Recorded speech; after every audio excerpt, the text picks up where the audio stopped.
Acclaimed folk rock musician David Crosby died at the age of 81, according to Variety. The death of the two-time Rock and Roll Hall of Fame inductee was confirmed by a statement from Crosby's wife, Jan Dance, who wrote that Crosby's death came after a long illness. In the statement announcing her husband's death, Crosby's wife wrote, "He was lovingly surrounded by his wife and soulmate Jan and son Django. Although he is no longer here with us, his humanity and kind soul will continue to guide and inspire us." As a musician, Crosby played with the Byrds and Crosby, Stills, Nash & Young.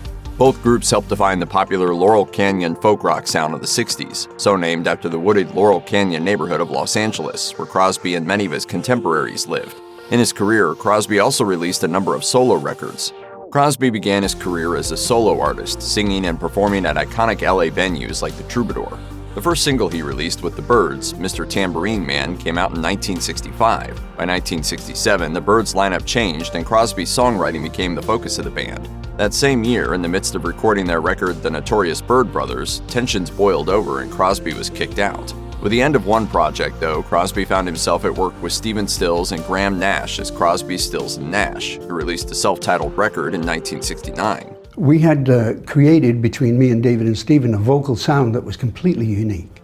The group further evolved into Crosby, Stills, Nash & Young when Neil Young joined the group. But as early as 1970, clashing egos, substance use, and volatile behavior combined to drive a wedge between the group members. Soon enough, Crosby was back to work as a solo artist. His debut solo record, If Only I Could Remember My Name, came out in 1971. Crosby continued to write and record solo records, participate in the Byrds reunions, and collaborate with a number of other musicians from his generation, including Graham Nash. The pair of musicians released a series of records together in the early to mid-1970s, performing as Crosby and Nash.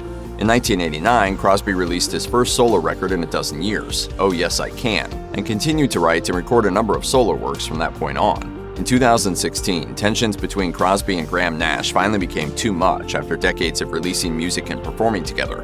At that time, Nash told Billboard magazine, "There will never be another Crosby, Stills, and Nash record or show. Right now, I don't want anything to do with Crosby at all. It's just that simple. I was letting Crosby be who he is. I let people play their hand in front of me, and I let him do it, and then I make a decision." Nash is kind of seems to think that I'm responsible for everything wrong since the Korean War. Yeah. In spite of many of the reported tensions with fellow musicians, David Crosby's legacy is undeniable. Crosby's first Hall of Fame induction came in 1991 for the Byrds, and again in 1997 for his work with Crosby, Stills, Nash & Young. At the news of Crosby's loss, many took to Twitter to share their thoughts. In a tweet, the Beach Boys' Brian Wilson wrote, "David was an unbelievable talent, such a great singer and songwriter, and a wonderful person. I just am at a loss for words. Love and mercy to David's family and friends."